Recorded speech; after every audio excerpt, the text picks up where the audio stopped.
E em 2008, quando eu estava num período de descanso sabático, eu passei 4 meses nos Estados Unidos, a IPI do Brasil estava escrevendo um texto oficial da denominação sobre missão integral. E todos os ministérios, de acordo com o organograma, cada um colaborando, tinha um padrão, algumas reuniões que fazíamos em São Paulo, mas cada um escrevendo numa área. Aí coincidiu nesse ano de estar fora, mas aí o Ministério da Missão, dirigido pelo ministro da Missão, que era o pastor Paulo Damião, ele pediu para escrever um pouquinho sobre revitalização. Só que eu já estava nos Estados Unidos, no seminário de Pittsburgh, não para estudar nem para fazer nada, estava lá para descansar. Não, Mar, mas escreve aí alguma coisa. E aí eu comprei alguns livros, comecei a pesquisar na internet sobre revitalização. O seminário tinha um departamento, tem de missão. Pode pegar outro.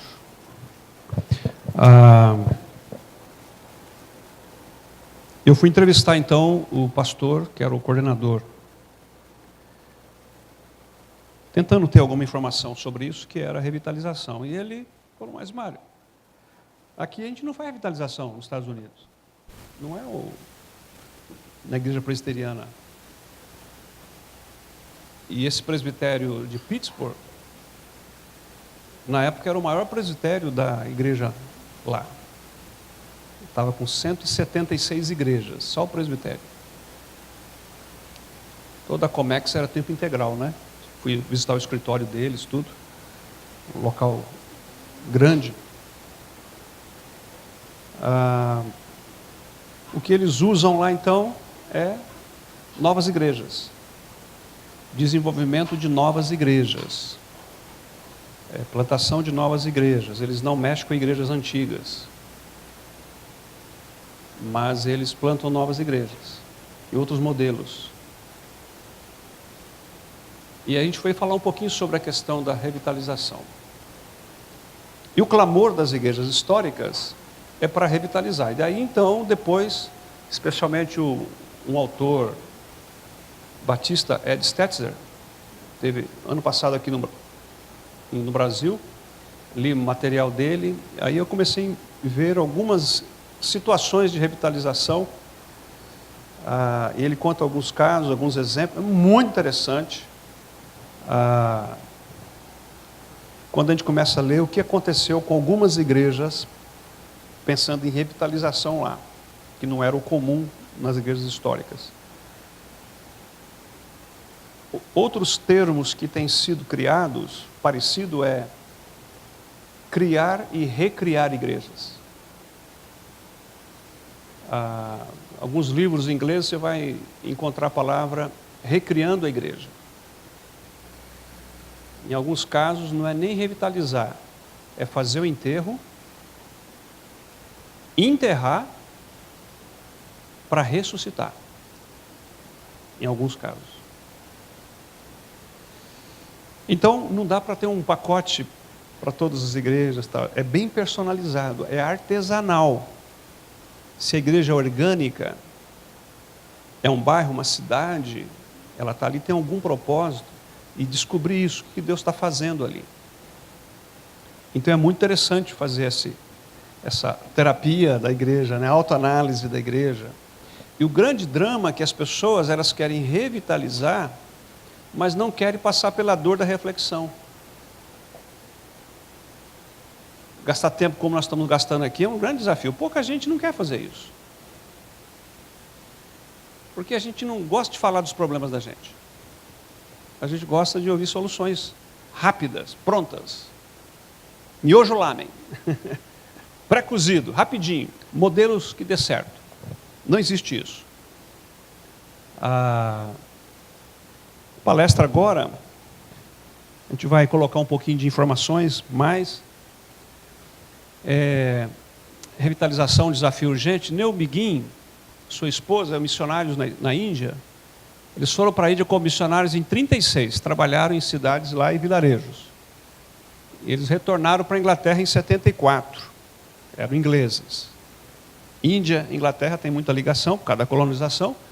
E aí então, quando ele voltou, ele viu que a igreja havia se tornado o quê? A igreja no Ocidente. Ele morava lá na Índia, né, no Oriente. Pagã, pluralista, secular e não cristã. Foi a visão que ele teve da igreja quando ele voltou. Olha só. E aí ele dedicou seu ministério a mudar essa situação até sua morte em 98. Aqui são alguns livros. Pezzini, pode falar alguma coisinha mais, por favor? Os livros é O Segredo Declarado, O Evangelho numa Sociedade Pluralista, Loucura para os Gregos, O Evangelho e a Cultura Ocidental. Só lembrar que acho que 2 desses livros já estão em português. O ano passado o CTPI já traduziu e já está à disposição daqueles que só leem em português. Interessante porque ele gastou o restante da sua vida fazendo isso, mas me parece que com pouco resultado. Há 2 anos atrás, a Igreja Anglicana da Inglaterra deu alforria ao diabo. Uma carta de alforria ao diabo. Concluíram que o diabo não existe. E que o céu é apenas uma ficção, e assim por diante. Mas o trabalho dele tem sido hoje utilizado em muitos lugares, fora da igreja dele, isso que é mais assustador, não é? Na verdade, não deu muito resultado na própria denominação dele, mas tem dado resultado em vários outros lugares, porque quando os livros dele começaram a chegar nos Estados Unidos, começaram a se pensar, então, ou descobrir como é que a igreja tinha perdido tinha descarrilhado, né? Tinha saído dos trilhos e assim por diante. Os livros dele trabalham como você comunicar o evangelho nessa nova cultura. Porque o que é que aconteceu? A igreja parou no tempo, a secularização veio, e agora, como é que se prega o evangelho nessa nova cultura? A gente já tinha falado, eu quero repetir aqui o seguinte: quando a gente falou de evangelismo no passado, o evangelismo agora, se você chegar para um jovem e falar do evangelho, da verdade, ele vai dizer: isso é verdade para você, não para mim. Eu não creio assim. Então a verdade é um tanto relativa, e hoje, dentro desse secularismo, ele até te respeita, mas ele não significa que ele precisa de aceitar. Por exemplo, como é que você vai trabalhar para um jovem e vai dizer que relação sexual antes do casamento é pecado? Bom, pode ter sido pecado para você, para meus pais, meus avós, mas hoje pouco se fala disso. Não é? Então, Neil Begin, ele ajudou a gente nessa comunicação transcultural. Né? Inclusive, no meu próprio doutorado, a gente explorou 2 livros dele exatamente nisso. Né? O Evangelho, como se pregar o Evangelho, que ele chama de bridge, de ponte. Como é que você faz ponte entre o Evangelho e a cultura? Que ponte você vai usar para que a verdade chegue para lá como verdade? E ela é aceita como verdade. Que a verdade em si não muda, o que muda é a comunicação. Né? E vocês podem ver que ele chegou, se eu não me engano, em 1974, ele retornou, não é? E ele trabalhou até 1998, foi quando ele morreu. Então, mais um para trás, isso, de 1936 até 1974 ele permaneceu na Índia. Quando ele retorna para a Inglaterra, ele fica totalmente assustado. Como é que nesse período de 30 anos foi o suficiente para que a igreja descarrilhasse e perdesse totalmente a comunicação com a cultura? Agora, se você pegar de 1974 a 98, então são 24 anos, né, que ele trabalhou fazendo isso. Pastor Raul diz que tem um livro em português dele, e ele tem a religião do homem secular. Eu queria incentivar, nesse processo de reflexão, de pensar a igreja, o evangelho, que vocês que não leram, que não estudaram, busquem um pouco mais sobre essa grande mudança entre a época moderna e a pós-moderna. Porque está muito mais presente dentro da sua casa do que você imagina, dentro das igrejas do que a gente imagina. Conseguir ter ferramentas de diagnóstico, de identificação. Você fala: puxa, agora estou entendendo porque é que meu neto, porque o jovem da igreja, porque aquela pessoa que eu falei de Jesus, tem essa reação, essa outra reação. O que está a questão da cosmovisão, a cultura por trás. É nesse ponto que nós, como igreja, precisamos fazer as nossas autocríticas. Então, diante dessa questão de clamor de revitalização, exatamente isso. Não seria o termo revitalização uma palavra usada hoje para sintetizar todo o processo de reflexão e ação da igreja, respondendo às demandas geradas pelo que se tem denominado de pós-modernidade? Acabei de falar isso. Vocês já ouviram falar das gerações X, Y, Z? Quem que já ouviu falar sobre isso? Ok. Quem não ouviu falar sobre esses nomes, essa nomenclatura? Algumas pessoas não ouviram. A maneira de classificar a idade dos jovens hoje, por exemplo, jovens com 20, 22 anos, tem uma maneira de pensar o mundo diferente de quem tem 25 a 30. É bem pertinho, não é? Agora você imagina, pensa comigo. A maioria das IPIs do Brasil são organizadas já, a maioria, estou falando. E elas são igrejas com mais de 30, 40, 50 anos, certo? Mais ou menos isso? E uma liderança que está ali, muitos deles são lideranças que estão há alguns anos no cargo, né? De presbíteros já. E são pessoas mais velhas também, se já está há mais tempo, né? Aí o presbitério ordena e designa, ou a igreja convida um pastor de 30 anos de idade. Ou solteiro, ou casado, ou com um filhinho ou dois pequenos. E ele chega lá com 2, 3 celulares, laptop, notebook.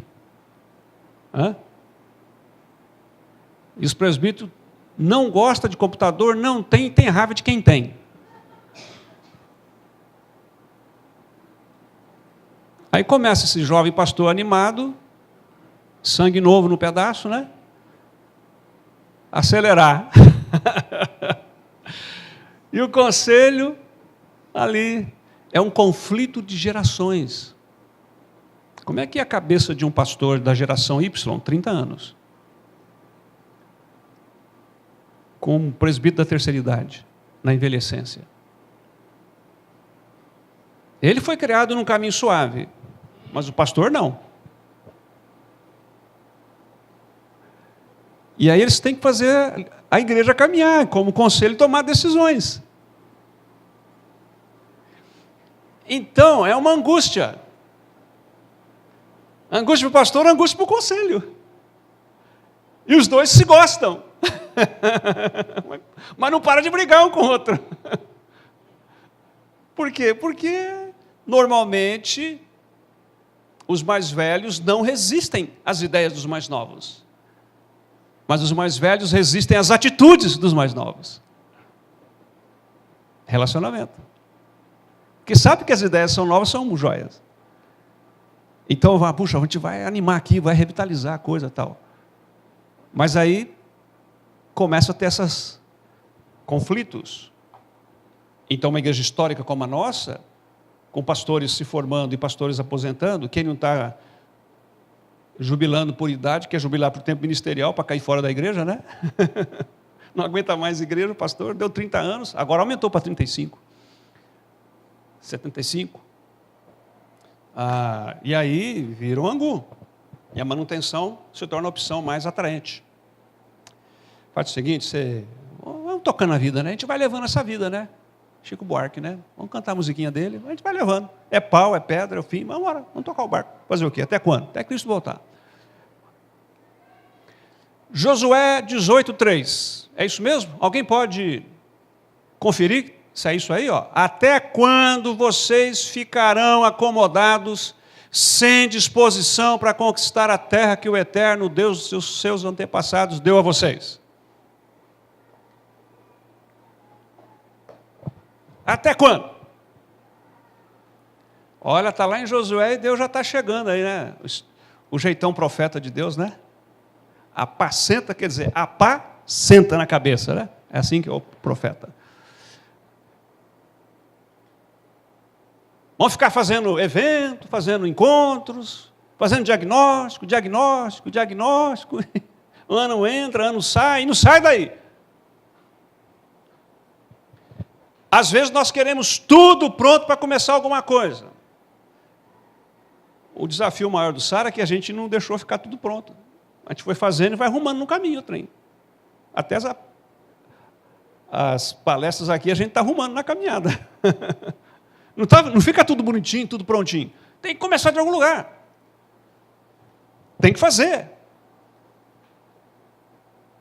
Até quando vão ficar acomodados? Já tinha clareza, vocês têm que entrar na terra. Durante 40 anos, Deus cuidou, tratou, comida na boca, proteção na boa. Entrou na terra, regaça a manga, vão ter que trabalhar, fazer virar esse trem aí. Vão conquistar, para conquistar quem trabalhar. Para revitalizar, tem que trabalhar. Não tem como. Até quando?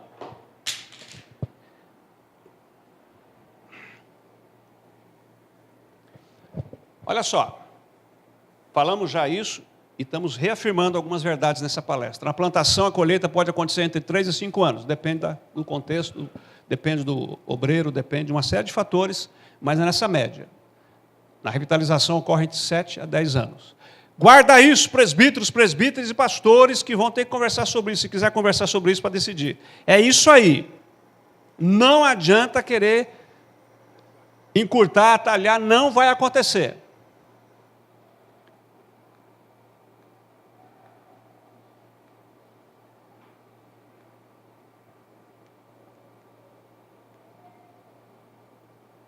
Assim como é feito em uma plantação, é necessário fazer um projeto de revitalização. Ou seja, tem que debruçar, tem que buscar a direção de Deus, tem que conversar, ouvir o povo, tem que ouvir Deus. Aí tem a palestra daqui a pouco, a gente vai falar sobre isso, sobre essa questão da espiritualidade e tudo mais. Mas tem que fazer. Geração espontânea na igreja sempre é problemático. Cuidado com geração espontânea. O conselho não pensa a igreja, não planeja, aí o irmãozinho animado lá, o consagrado ali, começa um trabalho, o conselho, em vez de fazer a coisa, vai lá e dá a bênção e dá dinheiro. Mas não foi ele que pensou. E no sistema presbiteriano, vocês sabem, o grande útero da igreja presbiteriana chama-se conselho da igreja. O que é gerado no útero é vida. O que é gerado no intestino não fala. Então, essas decisões nos intestinos da igreja só dá naquilo mesmo. Pode ter 1, 2, 3, 4, 5 anos, vai dar rolo. Tem que gastar tempo. O sistema presbiteriano é representativo, é diálogo, é colegiado, é ouvir Deus junto. Atos capítulo 13 dá um caminho para a gente aí. É aqui no útero, decisão, pensado. Então, o conselho que não gasta tempo pensando na vida da igreja, depois tem que ficar administrando rolo de irmãos consagrados, que querem fazer alguma coisa. Porque a renovação sempre vem da periferia, não vem do centro. Avivamento não começa em reunião de presbitério. Começa em reunião de oração. E aí nós precisamos fazer o projeto debaixo de oração. O revitalizador precisa ter certas características para esse ministério específico. E aí que entra toda essa questão. Pastores podem se credenciar para isso, podem se preparar para isso. Todo mundo pode, de alguma maneira, colaborar. O tempo demora um pouco mais ou outro, mas todos podem, desde que esteja consciente dos seus limites e potencialidades. Pastor revitalizador precisa estar disposto a ficar no local até que o projeto seja consolidado. Tem que comprar o prever, túmulo no cemitério da paz, tem que comprar, já está prontinho. Vai morrer ali. Só vai embora se Deus quiser. Agora tem uma coisa interessante. Assim como o pastor tem que ter consciência na hora de ir embora, um presbítero tem que ter consciência na hora de deixar o presbiterato, o diaconato também, um crente membro deveria ter consciência de ir embora da igreja só se Deus quisesse também. Por que para o pastor sair tem que ter direção de Deus e o crente para ir embora tem que ter ele que toma a decisão, vai embora? Tem que pensar sobre isso também. Permito? No slide anterior, deixa eu só dizer uma pequena coisinha. Nós, pastores, olhem para mim.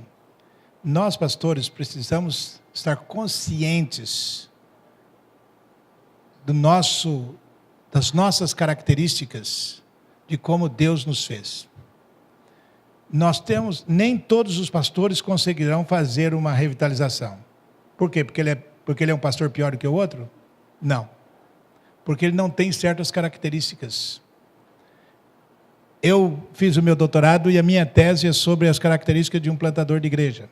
Nem todos os pastores podem tentar plantar igreja, mas nem todos conseguem plantar e ser bem-sucedido.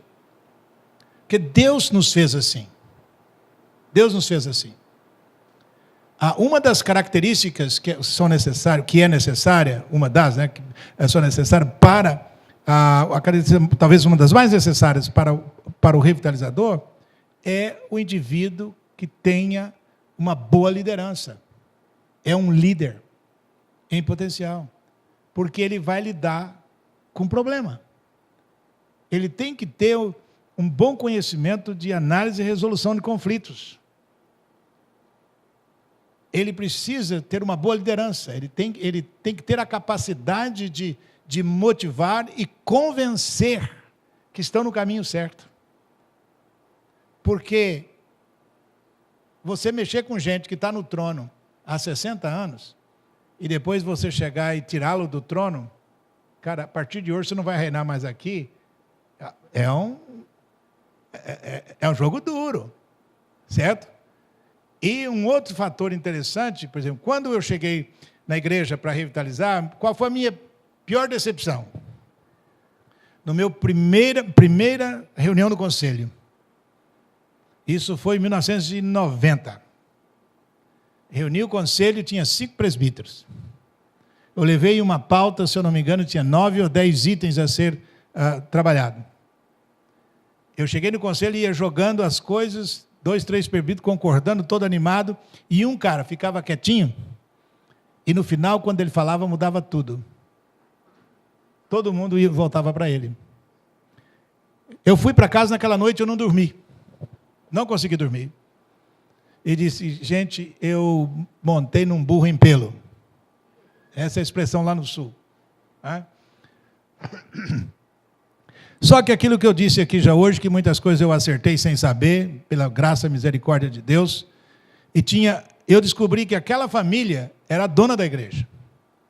A igreja nasceu quando eles mudaram para aquela cidade. E eles viviam lá há 30 anos, e há 30 anos ele era presbítero naquele local. E assim, o que eu vou fazer? Se eu bater de frente com esse homem, quem vai embora? Ele ou eu? Eu disse, primeira coisa, eu cheguei para ele disse assim, irmão, que tal a gente orar junto 7 horas da manhã no escritório da igreja?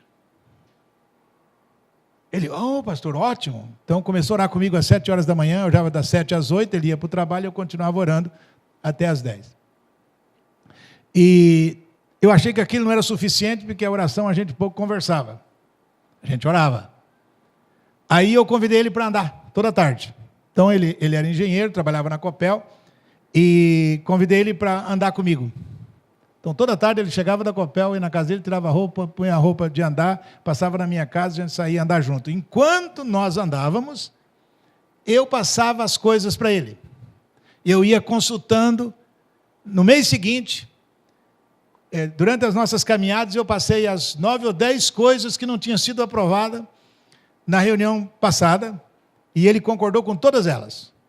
Aí chegou na reunião do conselho, eu abri a reunião e disse assim, irmãos, agora eu queria passar aqui para o irmão e tal, e ele pegou, arrancou um papelzinho do bolso e disse, irmão, nós temos que aprovar isso, nós temos que aprovar isso, nós temos que aprovar isso, aprovou todas elas. Queridos, isso já faz 28 anos. Esse homem se tornou o meu melhor amigo, ele continua sendo presbítero na igreja lá. Eu vou contar agora para terminar o fecho final. Ele se tornou meu grande amigo, a família dele, porque eu comecei a levar para comer em casa e etc. Quando eu mudei para os Estados Unidos, eu abri uma conta no banco em conjunto com ele.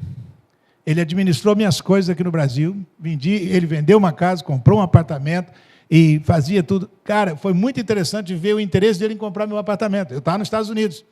Ele foi em Londrina umas 10 vezes, viu não sei quantos apartamentos. Ele me ligasse assim, Pezzini, cara, eu vi uns 3, 4 apartamentos, mas, cara, é ruim, apartamento não bate o sol. Ele parecia que ele estava comprando para ele. Ele fez um grande negócio, e eu fui tão interessante. Eu vendi esse apartamento para comprar outro lá em Curitiba, quando eu mudei de lá, mas aí eu estava chegando no Brasil, e eu liguei para ele, Neuzani, achei uma proposta no apartamento assim, assim, assim. Não vende não, muito barato. Eu falei, tá bom, então não vou vender, vou esperar outra proposta. Durante meus 17 anos nos Estados Unidos, ele me mandou chimarrão todos os meses para lá. Eu nunca fiquei um dia sem tomar chimarrão nos Estados Unidos. Ele tem uma filha em Curitiba e um irmão. Ele vai para Curitiba, fica na minha casa e não na casa da filha dele, nem do irmão. O que diz Maquiavel? Se você não pode com o inimigo, o que é que você faz? Queridos, o meu interesse era com a igreja, não era comigo. Se eu pudesse usar do potencial que ele tinha para aprovar as coisas para o benefício da igreja, era o que eu queria. Não importa se isso vinha dele ou de mim. Agora, há poucos dias o pastor veio falar comigo, dizendo assim, puxa, Pezzini, cara, a gente precisava, conversando, eu falei assim, rapaz, você precisa mudar o seu conselho, você está com todos eles acima de 65 anos, esses caras, eles já estão todos aposentados, eles já não conseguem mais entender o que está acontecendo aí fora, no mundo corporativo e etc. As mudanças são muito rápidas hoje, se você não tiver presbíteros novos, você pode ter um problema sério e tal. Ele falou assim, cara, como é que eu vou convencer esses homens que estão lá há 50 anos? Eu fui convidado quando ele recebeu a placa de 50 anos de presbiterato. Como é que eu vou convencer esses homens a sair do conselho, rapaz? Porque na igreja presbiteriana você pode ir sendo reeleito. E ele sempre é reeleito com 100% dos votos. Aí diz assim, você me dá permissão, já comigo. Ele foi lá para Curitiba, levei para minha casa, estava lá num jantar, abriu uma garrafa de vinho, e conversando, e eu disse assim, Neuzani, você está com 71 anos de idade, cara. Você não acha que está na hora de você cair fora do conselho, não? Tem que abrir espaço para presbítero mais novo, rapaz. Chega. Vai mentorear outros agora. Rapaz, você daqui para frente você vai prestar um desserviço à igreja. Vocês estão totalmente desatualizados do mundo ali fora. Ele não falou nada. Passou-se uns 20 dias, ele me chamou no Face. Ele disse, Pezzini, eu pensei muito naquilo que você falou, cara. Eu não vou aceitar mais ser presbítero aqui. Eu falei, glória a Deus. Agora a pergunta é, por que ele aceitou? Por causa da amizade que a gente teve, mas ele continua sendo voz lá. Então, pastor, para ter essa característica, precisa ser boa liderança. Ele não pode ser cheio de mimimi, dói, aquela coisa, ele precisa ser curado. Ele precisa saber que ele está aí em função da igreja. Não é? Essas coisas são interessantes. Precisa estar disposto a ficar no local até o projeto ser consolidado. Tem que ter certeza do chamado de Deus para essa tarefa específica. Eu vim aqui nessa igreja, nessa cidade, nesse bairro, tem que estar, e a esposa, filhos, a conversa tem que ser global, né? Todo mundo. Tem que estar consciente disso. E ter consciência disso. Gente, se abandonar o projeto antes da sua consolidação, aborta o processo e perde todo o investimento. Vai voltar a estaca zero. E é dinheiro jogado fora. Tempo jogado fora. E é muita frustração para quem fica e para quem sai. Aí é uma desesperança. Aí dá um tiro e morrer mesmo na cabeça. Pá. Tem que ter essa consciência. Por isso que é um desafio. Muito bem. Várias coisas agora interessantes. São deveres mesmo. Dever discutir com a comunidade local para saber se eles desejam revitalização. Tem que ouvir o povo. É importante isso. Tem muitas maneiras de fazer isso. Ter certeza de que eles desejam alcançar as pessoas da comunidade onde a igreja está localizada. A pesquisa já mostra. Normalmente, a igreja num bairro, ela não consegue alcançar as pessoas do bairro dela. É a pessoa só de longe, de outros lugares da cidade, mas lá perto não tem. Não consegue, é interessante, não tem uma visão ali clara para aquela coisa. Quer ganhar o mundo inteiro, mas não ganha o bairro. não sabe como dialogar com o bairro. Tem que falar com o povo sobre isso. Uma igreja de Rio Preto, é um exemplo claro, denominação aí, sentiu o desejo de fazer um projeto para alcançar meninas grávidas, adolescentes grávidas do bairro onde estava a igreja. E eles reuniram várias vezes, fizeram um projeto muito bem feito, num padrão certinho, né? Como fazer um projeto, né? Alguém era especialista lá, eles oraram, discutiram e tal. Até que falaram, bom, a gente tem que agora ir atrás das meninas grávidas, né? Aí eles fizeram uma pesquisa no bairro não tinha menina grávida, adolescente. Fizeram um bom projeto, mas aquela igreja ali, porque não tinha. Ao redor da igreja não era um monte de meninas grávidas, adolescentes, para fazer o projeto. Quer dizer, esquecer de combinar, né? De fazer a pergunta. Jesus já era um pouco mais assertivo quando chegou para a pessoa, o que você quer que eu te faça? Foi assim que Jesus perguntou para ele, para a pessoa. Tem que perguntar, né? Tem que perguntar. A gente quer ou não alcançar as pessoas aqui da região? É mais fácil dar uma oferta missionária e pagar o missionário do outro lado do mundo. Pronto, já fiz missão. Mas e você, vai aqui ou não vai? Ter certeza que a liderança local está disposta a caminhar junto com o pastor no processo de evangelização. Isso aqui é fundamental, irmãos. A gente já dá devolutiva, normalmente, para as igrejas. Fiz isso recentemente com um colega lá. Você vai ter, mandei para o conselho e mandei para ele, vocês vão ter que tomar uma decisão. Querem revitalização? Primeira pergunta, para o conselho. Segunda, vocês querem revitalização com este pastor? Terceira, pergunta para o pastor se ele quer com vocês, como conselho da igreja. Depois que responder essas 3 perguntas, então vamos pensar no restante. Porque não adianta nada, que nem fazer projeto para menina grávida, mas não pergunta se tem, né? Porque não adianta. Tem que responder claramente isso. Também não adianta dar carta branca para o pastor e não arregaçar a mão. É que vai chegar na frente, quer ver? Você saber se estão abertos a mudanças, sair de sua zona de conforto. Vai dar trabalho, né? Tem que mexer com a agenda. Paixão da igreja, paixão com Deus, como é que é? Tem que conversar. Isso aqui é puro ADR, né? Discussão de relação de casamento, né, casal? E o pessoal não gosta, né? Discutir relação. Precisa saber se estão dispostos a abraçar novas iniciativas. Quebra de paradigmas.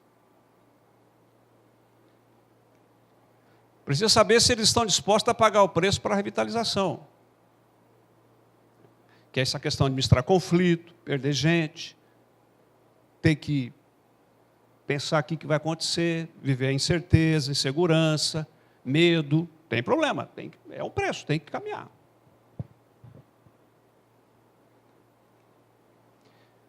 Se estão abertos a novos modelos, com a finalidade de adequar a igreja para alcançar a comunidade onde ela está localizada.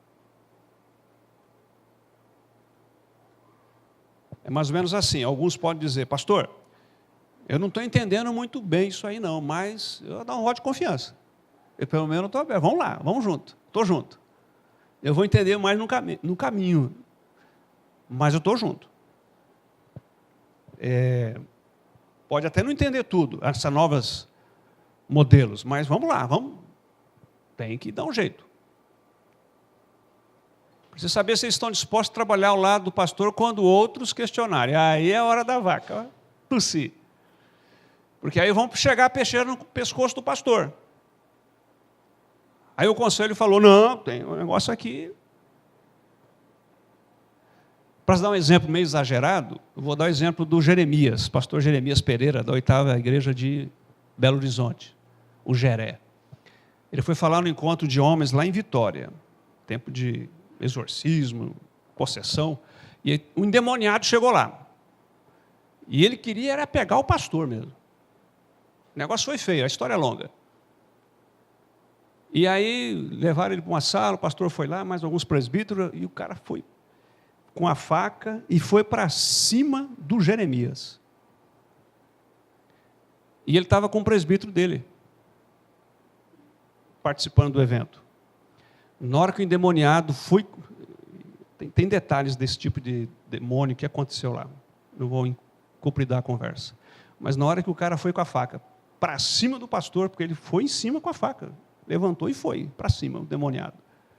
Esse presbítero pulou na frente. Falou, meu pastor você não vai matar. Quando ele fez assim na frente do pastor, disse que o cara deu um grito, foi jogado com tudo na parede, lá do outro lado da sala. Mas deu um berro doido, o povo caiu lá, que nem um monte de massa mole. Não suporta gesto de amor. O demônio não suporta gesto de amor. Estou dando exemplo exagerado. Mas para revitalização, o demônio vai cozinhar em banho-maria. Tem que ter presbítero para segurar firme na ponta aí. Ó. A liderança e o povo tem que estar do lado. Se definiu, vamos estar juntos, porque o trem vem. E a gente já falou sobre isso, a importância do revitalizador ter alguém para mentoreá-lo, alguém para estar junto, não ficar sozinho. Trabalho em conjunto, ninguém faz nada sozinho. Seguindo, revitalização, temos que ter a coragem de admitir que tudo isso são mudanças e ações nas estruturas. Planejamento, organização, papel, tal, aquela coisa das estruturas. É bom, é necessário, mas nossa consciência sobre revitalização tem que ser aprofundada e ultrapassar nossos organogramas, estruturas e planejamentos. A próxima palestra vai falar um pouco mais sobre esse aprofundamento aí. Porque revitalização fala de vida. E vida nos remete a pessoas. Papel é fácil. Fazer planejamento, PowerPoint, organograma, tal, escrever, tal, é legal. Isso aí, pega o especialista, ajuda a gente, tal. A questão é vida. E vida nos remete a pessoas. Igreja é corpo vivo de Cristo. Revitalização é a obra do Espírito do Senhor. Lembra de Ezequiel 37. Porei em vós o meu Espírito. Ação de Deus. Cristo é vida, Deus é vida, Espírito Santo de vida. Renovando, revitalizando, trazendo vida aonde está esvaída a vida. Esses ossos eram a casa de Israel, versículo 11 de Ezequiel 37. É certo que pode representar a igreja hoje, o povo de Deus. E essa era a triste realidade da igreja de Sardes. Vamos ler esse versículo juntos? Ao anjo da igreja em Sardes, escreva: estas são as palavras daquele que tem os 7 Espíritos de Deus e as 7 estrelas. Conheço as suas obras. Você tem fama de estar vivo, mas está morto. É esse quadro. Revitalização fala de vida.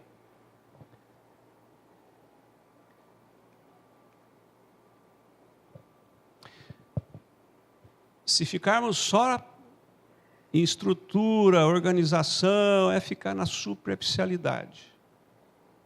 Temos que avançar, além de papel e caneta. Processo de revitalização deve acontecer de dentro para fora. Lembra de Zacarias 4:6? Todos juntos? Não por força, nem por violência, mas pelo meu Espírito, diz o Senhor dos Exércitos. Dentro para fora. Pegar um exemplo clássico da restauração de Israel, no Antigo Testamento, pós o exílio. Eles voltaram com Esdras, com Neemias e com Zorobabel, 3 levas dos judeus, quando voltaram da Babilônia para Israel. Cada um deles liderou uma parte da restauração. Esdras restaurou o culto. Neemias, a ocupação do país. De cada 10 famílias que voltavam, uma ficava em Jerusalém, 9 esparramou por todo o território nacional. Ocupação. Além de restaurar os muros.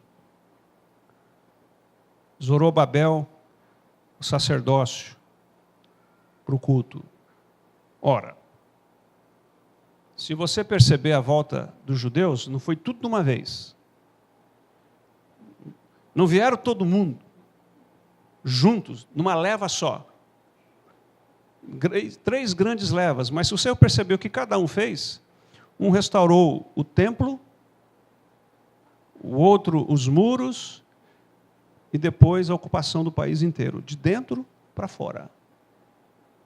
Esse é o modelo de restauração, de revitalização. O culto começou primeiro. O centro da vida de Israel era o culto a Javé. E por ali que começou tudo. A volta. Se você pegar 1 Tessalonicenses 5:23, você vai perceber que o mesmo Espírito vos santifica em tudo.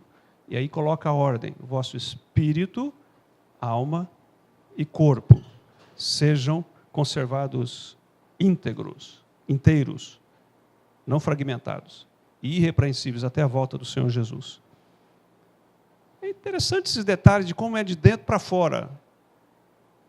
Como é que Deus sempre trabalha de dentro para fora. Não é assim que as feridas têm que fechar no nosso corpo, de dentro para fora? Para ficar curado mesmo? Assim também na vida espiritual, na vida da igreja. É de dentro para fora. O processo de revitalização deve acontecer assim. Não adianta só maquiar, gente. Bardar o B12 para a igreja não resolve, não. Só para vender o carro, né? Vai fumaciar daqui um mês. Dá uma gariba na igreja, né? Ah, vamos dar uma pintura aqui, vamos fazer um negócio aqui, tal, botar som novo, botar mídia aqui, fazer o quê? Aumentar aquela coisa toda. Isso aí deve ser consequência para frente, mas não deve ser o início. Lá no cemitério tem cada túmulo bonito, né? Mas não tem vida dentro. E é de mármore, né? Bonito. Escrito em ouro, assim, placa bonita, tem flor bonita. Cada túmulo bonito. Dá até para morar nos túmulos aí, bonito, então. Mas é só osso. Tudo morto, tudo ossada lá dentro. Não tem vida. É um túmulo bonito. Tem igreja que parece um túmulo bonito, né? Muito bonito. A gente fica, então, cuidando dessa estrutura e não vai aprofundar. Quem for chamado para revitalizar uma igreja precisa estar disposto a dobrar os joelhos e fazer da oração a prioridade. Caramba, isso aí pega, hein? Porque a gente acha que revitalizar é fazer um monte de coisa, trabalhar que nem um doido. E esquece que a oração é um trabalho árduo. É sofrimento. Gerar nas entranhas da oração. E é chorar muito mesmo, chorar diante de Deus. Sem o fluir do Espírito nos corações, o esforço em torno da revitalização se transforma num trabalho pesado e inócuo. O que o Salmo 51? Sacrifícios e ofertas o Senhor não requer de mim, mas o espírito quebrantado e contrito. Não dá para compensar a falta de oração com muita ação e arrumação da casa. Você conhece muitas casas muito bem limpinhas, bonitas, decoração chique. O casal separando. E filhos se acabando. Mas está bonita a estrutura. Quem olha a casa assim, né? Legal. Mas o lar está acabado, a casa está boa. Deixar a casa legal e a igreja acabada não adianta, né? O tempo está legal, mas a igreja está mal. A gente tem descoberto algo aí na caminhada, na experiência própria, na caminhada, de que, normalmente, quando uma igreja está muito 10, muito legal, pode ver, o pastor está arrebentado. Está arrebentado. A igreja está bem, graças a Deus. Nossa, tudo organizado, tudo maravilhoso, tudo certo na igreja. Pode ver que o pastor está arrebentado.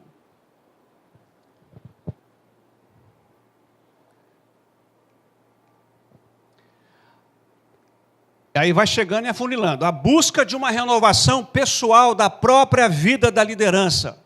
uma formação espiritual que leva a uma espiritualidade contagiante. Não dá para mexer com revitalização sem vida com Deus. Espiritualidade para valer mesmo. Formação. Andar com Deus. Vida com Deus. Se fosse só trabalhar, a gente contrataria uns peão aí, né? Para trabalhar bastante.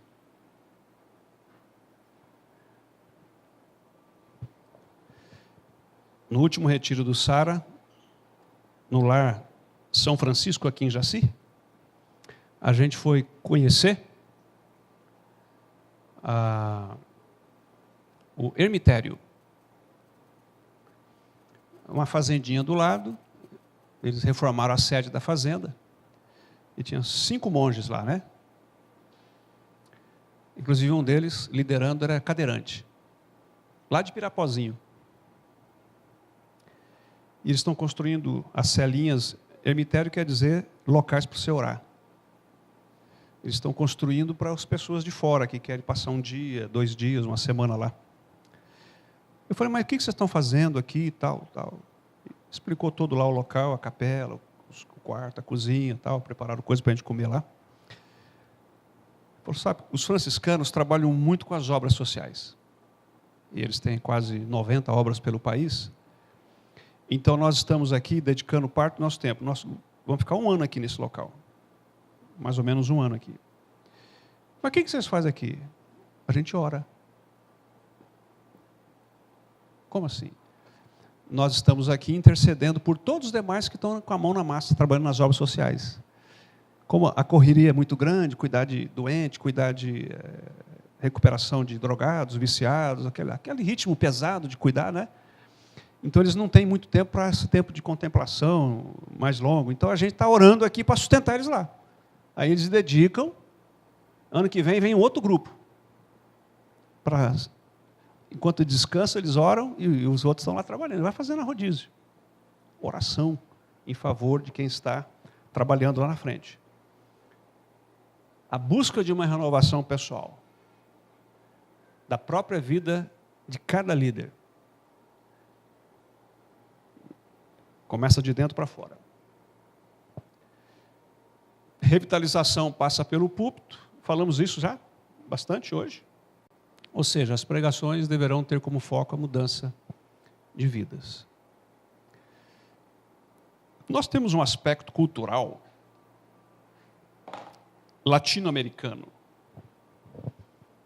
Influência latina da Europa, os países de origem latina.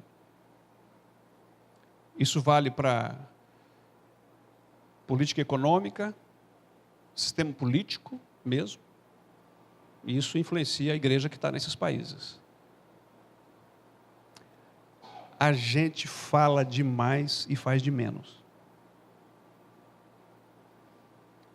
A gente vive uma época onde que as pessoas, pelo simples fato de falar daquele assunto, dá a sensação de que aquilo é verdade real na vida. Mas é puro neurolinguística verborreia. É só falação. Então tem eventos, tem livros, tem congressos, eventos, livros, congressos sobre aquele assunto. Pode ver, porque a igreja não faz nada daquilo. Porque tem tempo para ficar em congresso, não tem tempo para fazer aquilo, né? Então, congresso de evangelização, congresso de não sei o quê, conferência na igreja, aquela coisa, curso, não sei o quê. Pode ver, a igreja está fazendo um monte de coisa, está agitando. É muita espuma e pouca cerveja. É porque, né, deveria fazer mais e falar menos. Mas como não faz, a gente tem que se enganar. Para se enganar, a gente fica falando sobre o assunto. Falar sobre revitalização não vai virar nada, se ficar só nessa falação. É estudo aqui, preparo dali, organização, planejamento, sei lá o que, tal. É papo furado, gente. A gente está se enganando, nós mesmo. Está pintando a casa, está deixando o jardim bonito, está pintando de novo o telhado, está trocando o vaso do banheiro, torneira da pia. Ah, o povo está morto lá dentro. Só está deixando bonita a coisa, mas está tudo morto. É o que a gente chama de treliça e videira, né? Então, quando a gente fala de revitalização passa pelo púlpito, É aquilo tudo que Pezzini já falou sobre pastorado aí, essa questão. As pregações, os ensinos têm que levar alguma coisa prática, desafio. Pensa que é fácil? Não é. É mais fácil falar o quê, mas não como. E se não tiver espiritualidade na vida do pastor, da liderança, tudo que se passa no púlpito é só o quê? É só informação, só cognitivo. Mas não tem como. O que eu faço com isso? Como é que eu vivo isso na prática? E o grande drama nosso, no discipulado, é que a gente faz a ligação direta. É igual o time de futebol. O zagueiro fica dando chute lá para o atacante. Não tem meio de campo. E todo o time de futebol que preze é o meio de campo que ganha. É que faz a diferença. Os mais inteligentes jogadores estão no meio de campo. E o time começa a pegar a bola com o zagueiro e chutar lá para frente, pode ver. É o time que não está com nada, só está levando na cabeça. Pastor que pega a bola na zaga e joga para o atacante, sem o meio de campo, não vai dar certo.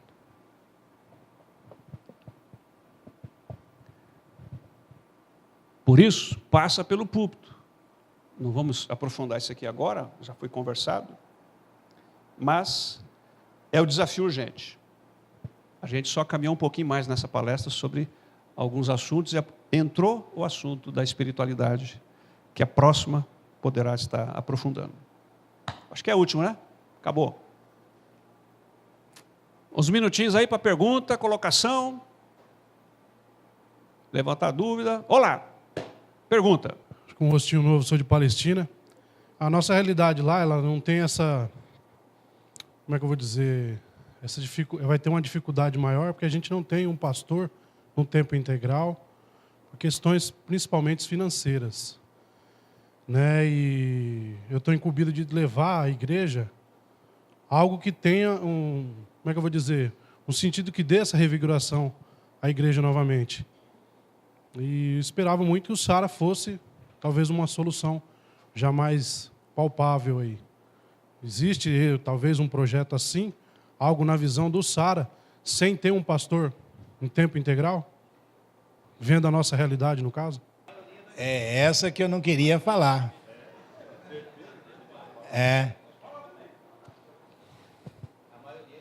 Deixa eu pensar bem.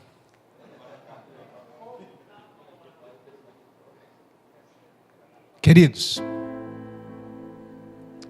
eu tenho uma visão de ministério que difere de muita gente. Eu tenho dificuldade com ministério fazedor de tendas. Eu admito apenas fazedores de tenda para aquelas igrejas que de fato não têm condições de pagar um pastor. E o pastor é chamado para aquela igreja, porque Deus o enviou para lá. Então ele arruma um trabalho part-time, e aí então, juntamente com a liderança, investe na igreja, mas quando a igreja tiver condições de pagar o pastor, ele passa a ser pastor de tempo integral. O grande dilema que a gente vive no mundo pastoral são pastores que tentam se auto-justificar como bivocacionais, mas na verdade eles são casados com a Maria, mas apaixonados pela Teresa. Me perdoe a sinceridade.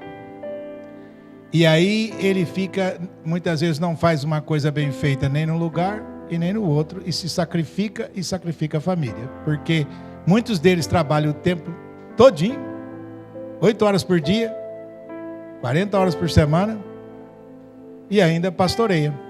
A pergunta é, se você trabalha 40 horas por semana, como é que você vai pastorear?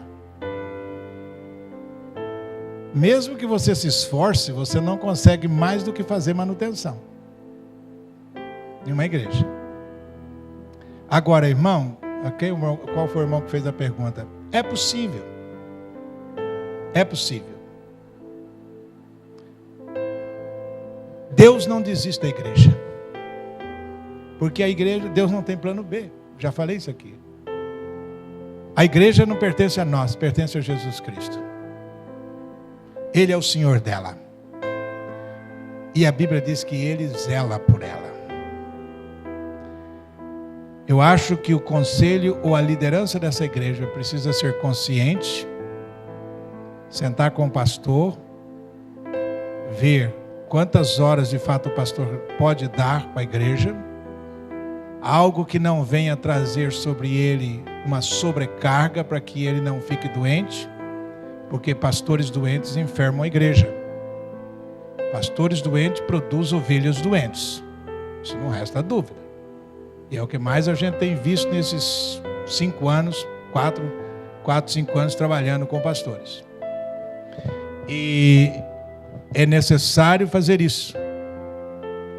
E aí então vai uma soma de forças. Não esperar que o pastor faça tudo, mas que o pastor seja o indivíduo que vai difundir a visão, ajudar a pensar juntos e estabelecer, como eu disse, onde é que está. Porque, por um outro lado, existem igrejas que elas até podem pagar o pastor, mas é tão cômodo para ela ter um pastor de manutenção, que elas não gastem muito dinheiro em manter o povo daquele jeito mesmo, que elas se acomodam. Eu já encontrei conselhos assim, a gente não quer pastor de tempo integral. A gente quer o pastor que vem aqui, faz isso aqui, o restante deixa conosco. As igrejas estão mais equivocadas do que o próprio pastor. Então nós precisamos trabalhar 2 lados. Para que a liderança da igreja entenda o que é igreja, para que ela existe, qual é o papel dela na sociedade, que toda a liderança esteja ciente disso e o pastor também. Irmãos, em 1989, eu fui convidado tanto por Foz do Iguaçu, como por Cascavel, Guarapuava, com salário altíssimo na época. Altíssimo. A igreja de Cascavel me ofereceu 15 salários mínimos naquela época, e eles nem aceitavam o meu carro porque era velho, não queria que eu chegasse lá com um carro velho. Envergonhava eles. Eles assim, nós te damos um carro novo, mas esse aqui você vai desfazer dele, está muito feio para nós. E a última igreja que eu visitei foi em Apucarana. Quando eu estava lecionando na escola dominical, o Espírito Santo falou para mim, ó que eu sou presbiteriano, viu? Essa é a sua igreja. Quando terminou a escola dominical, fomos almoçar, depois fomos reunir com o conselho e conversa vai, conversa vem, conversa vai, conversa vem. E aí tinha um grande amigo meu hoje, né, que era um empresário lá, e tesoureiro da igreja, ele mais afoito, disse assim, Resine, quanto é que você quer ganhar? Eu disse, quanto mais melhor. Ué, é verdade, não é? Quanto mais melhor. Aí ele disse, não, estou falando sério. Eu também estou falando sério. Não, a gente precisa saber aí para poder ter noção. Bom, vocês querem saber o seguinte, Foz do Iguaçu me ofereceu 14 salários, e eu tinha um Passat 80, meio assim, já com massa para todo lado, né? Se corresse muito, uma estrada assim, a massa ia ficando para trás. E Mandaguari num caso interessante. À noite eu ia pregar em Mandaguari. Mandaguari já tinha dito que pastores nenhum pagavam. E naquele tempo, hoje eu não como carne. Naquele tempo, os pastores, eu comia carne pra caramba. E tinha um presbítero que era dono de açougue, o pastor não pagava carne, podia ir no açougue do presbítero e pegar. Aí, eu falei para eles isso, aí um olhou para o outro, houve assim um silêncio fulcral. Aí um olhou para o outro olhou para o outro, ficaram assim, depois de uns 30 segundos, assim, pastor, então, infelizmente a gente não vai poder ter o senhor. Ué, por que não? Não, é porque a nossa igreja arrecada 7 salários mínimos. A igreja exige para ter um pastor integral que a gente pague 5 salários mínimos. Então a gente precisaria deixar um para pagar a luz, a água, essas coisas, e um para pagar a zeladora. A gente só pode te oferecer 5 salários mínimos. Aí eu olhei assim, eu vi aquele carro novinho, encostado na garagem. Eu via indo lá pro açougue do presbítero pegando aquela picanha. E mais aquela voz que eu ouvi durante a escola dominical: essa é a sua igreja. Assim, tá de sacanagem. Aí eu disse para os presbíteros, depois daquela conversa toda, pôr na ata, pôr isso, pôr aquilo, pôr aquele outro. Aí eu falei assim: vocês escrevem uma carta para mim, que eu quero isso tudo registrado. Inclusive as decisões que vocês fizeram, colocaram, eu quero nessa carta. Aí à noite eu estava pregando em Mandaguari, quando um dos presbíteros foi lá levar a carta para mim. Na segunda-feira eu liguei para eles dizendo: eu aceito, estou indo para aí.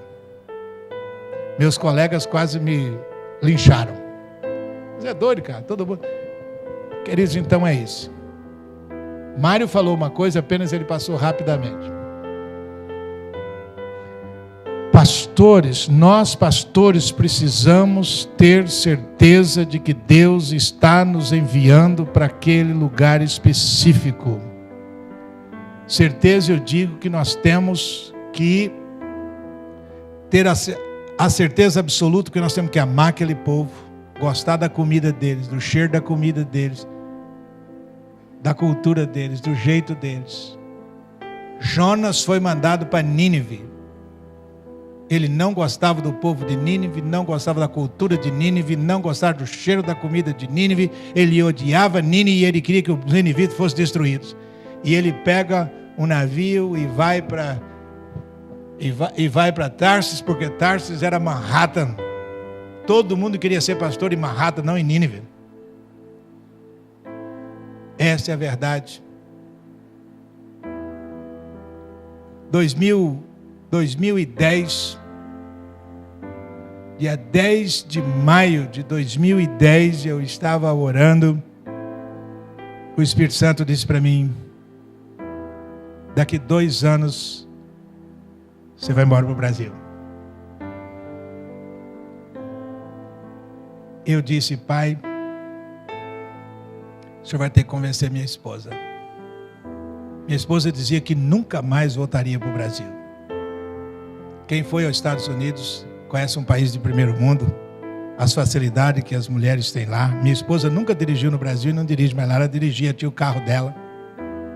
A gente morava numa casa, Mário foi na minha segunda casa, mais ou menos 400 metros quadrados, só o quarto de casal tinha 70 metros quadrados, banheira hidromassagem no meio.